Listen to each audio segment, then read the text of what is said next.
Welcome to our channel. आज हम dust of snow summary करेंगे जो कि 10th क्लास की पोएम है और रॉबर्ट फ्रॉस्ट ने लिखी है। इससे पहले की वीडियो जिन्होंने नहीं देखी है वो जाके देख लें, क्योंकि उसमें मैंने पूरे का पूरी पोएम को पढ़ाया हुआ है, क्रिटिकली एनालाइज किया है और डिफ़िकल्ट वर्ड्स को भी उसमें बताया हुआ है। तो आपसे रिक्वेस्ट है, अगर वो वीडियो नहीं देखी है तो आप उसको देख आएँ जाके, ताकि आप उसके बाद अपना कंप्लीट होमवर्क कर सकें, क्योंकि उस पोएम के बाद अब मैं आपको ये समरी दे रही हूँ। और इसके बाद कुछ भी इसमें ऐसा नहीं है कि जो आपको डिफ़िकल्ट लगे। आप अगर एग्ज़ाम में इससे रिलेटेड कोई भी क्वेश्चन आता है तो आप आसानी से उसे अटेम्प्ट कर सकते हैं। तो चलिए इसकी समरी देख लेते हैं। Dust of snow is a beautiful poem. Dust of snow एक बहुत ही सुंदर कविता है। It has been written by Robert Frost. इसे रॉबर्ट फ्रॉस्ट नामक कवि ने लिखा है। This poem tells us that, यह कविता हमें बताती है कि even a simple moment has a large significance. क्या बताती है कि एक साधारण सा क्षण, सिंपल मोमेंट की हैज़ अ लार्ज सिग्निफिकेंस, उसके एक साधारण से क्षण का भी बहुत विशाल महत्व होता है। Here in this poem, इस कविता के अंदर Robert Frost throws light upon the unimaginable healing power of nature and small things।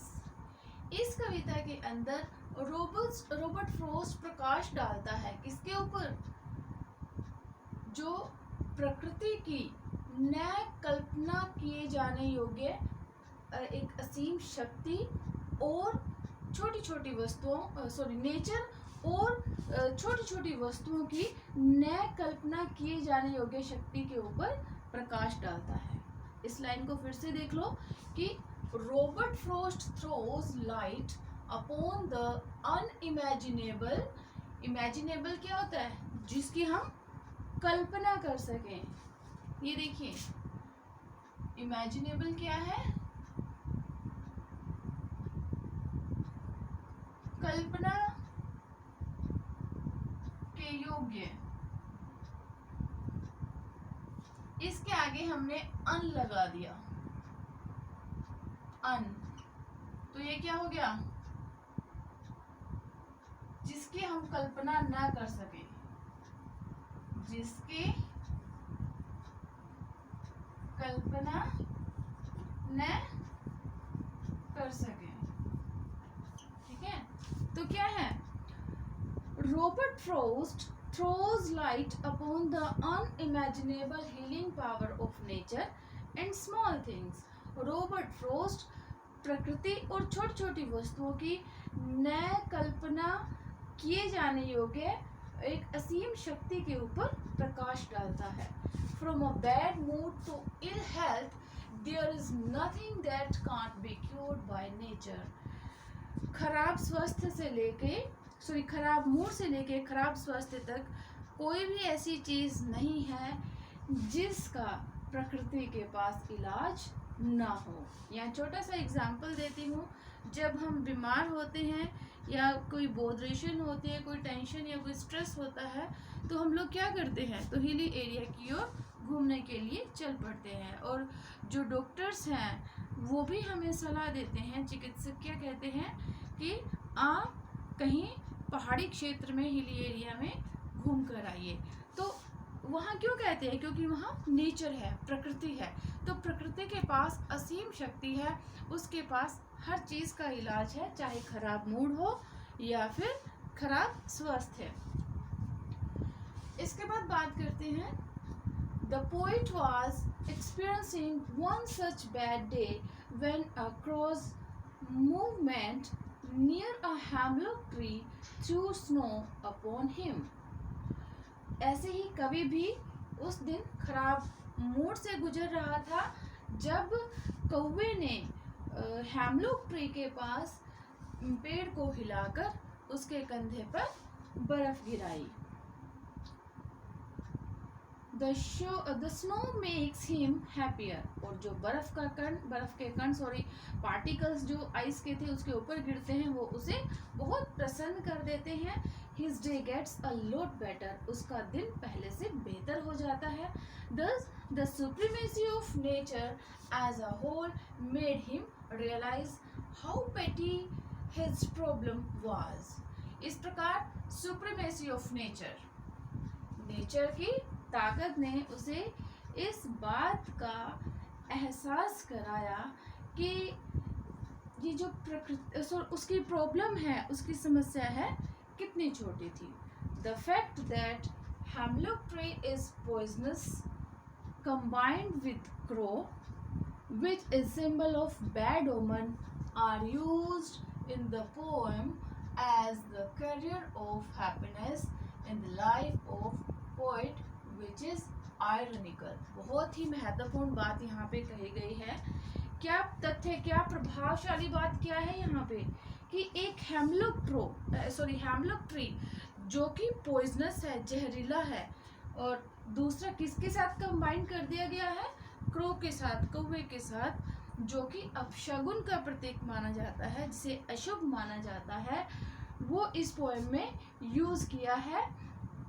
और जो उसको कवि के जीवन में ये क्या लेके आते हैं? खुशी को लेके आते हैं। खुशी की वाहक के रूप में कवि ने इसे प्रयोग किया है, जो कि एक विडंबना है। आयरनी का मतलब क्या होता है? विडंबना।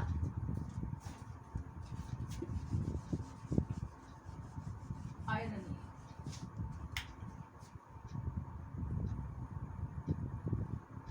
आयरनी क्या है? विडंबना।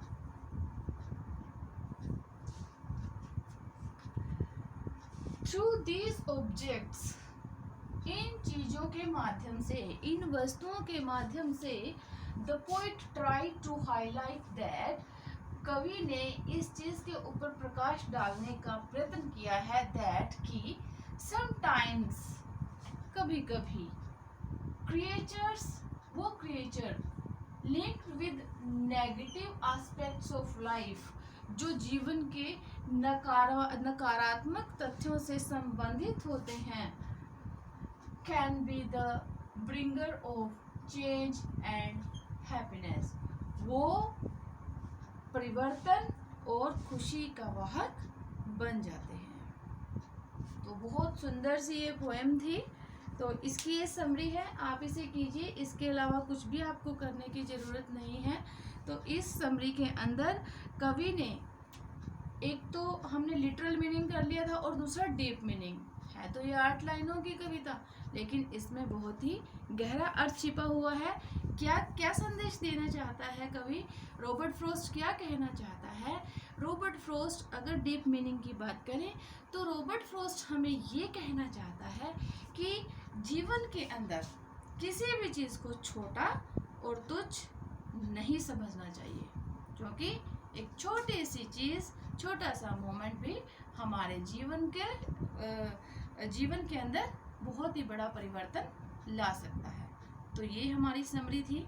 अगर समझ नहीं आई हो तो आप फिर से मुझसे समझ सकते हैं, कमेंट करिए और सब्सक्राइब कर लो, क्योंकि मैं 10th क्लास का पूरा सिलेबस इन ऑनलाइन क्लासेस के माध्यम से करवाने वाली हूँ।